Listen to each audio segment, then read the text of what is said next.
My name is Daniela, and I'm a death doula. What that means is I offer non medical support and guidance for end of life transition. And death is barely something that we talk about as it is. And here are some things I've come across while being a death doula that we don't even talk about at all, on top of not talking about death as it is. The first is about being like very careful with your personal information you share.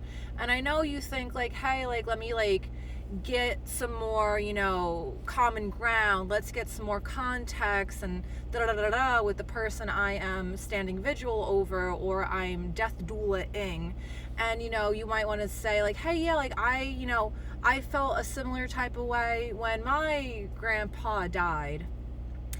That might make individuals immediately snap into like a caregiving role themselves. You know what I mean? And what I mean by that is when someone who is dying, let's say that they are not accustomed to being someone who receives care, they're not accustomed to just, laying back and having other people deal with things and take care of things.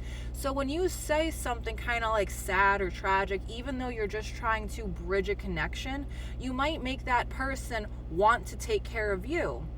And you know what? A lot of people who are that kind of, dynamic of person, they really might feel more comfortable giving care rather than receiving care. The second thing is it's okay to be frank. It's okay to, just say, hey, how you holding up? How you feeling?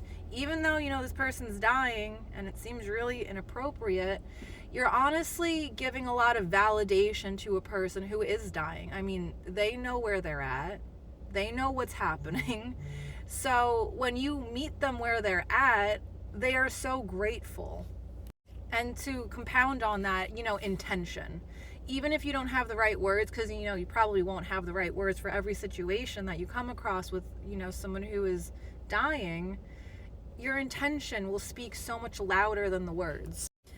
And the third thing, man, is there's something called terminal aggression. If you look at grandma or dad who are dying, they're in hospice or they're at home trying to pass away, you might be like, wow, why is Mima really fucking nasty? Why are they so unhappy? They're so agitated. They're so grumpy. They were never like this.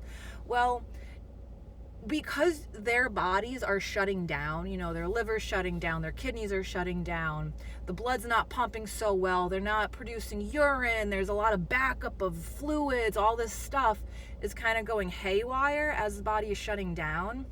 So that can disrupt a lot of stuff in the brain. So it's almost, you have to think about it that this disruption, the shutting down of processes, because everything works in sync with one another. So when one thing goes flying off the rails, everything else is kind of affected. You kind of have to think that this is probably really, really uncomfortable for the person who's dying. And now you're trying to manage this aggression as comfort care. The whole dying process is uncomfortable, and so when someone gets really, really aggressive, or sometimes it's called terminal delusion, you have to think of it that it's a symptom to manage alongside things like nausea or anxiety. Talk about that symptom management with your nurse medical team.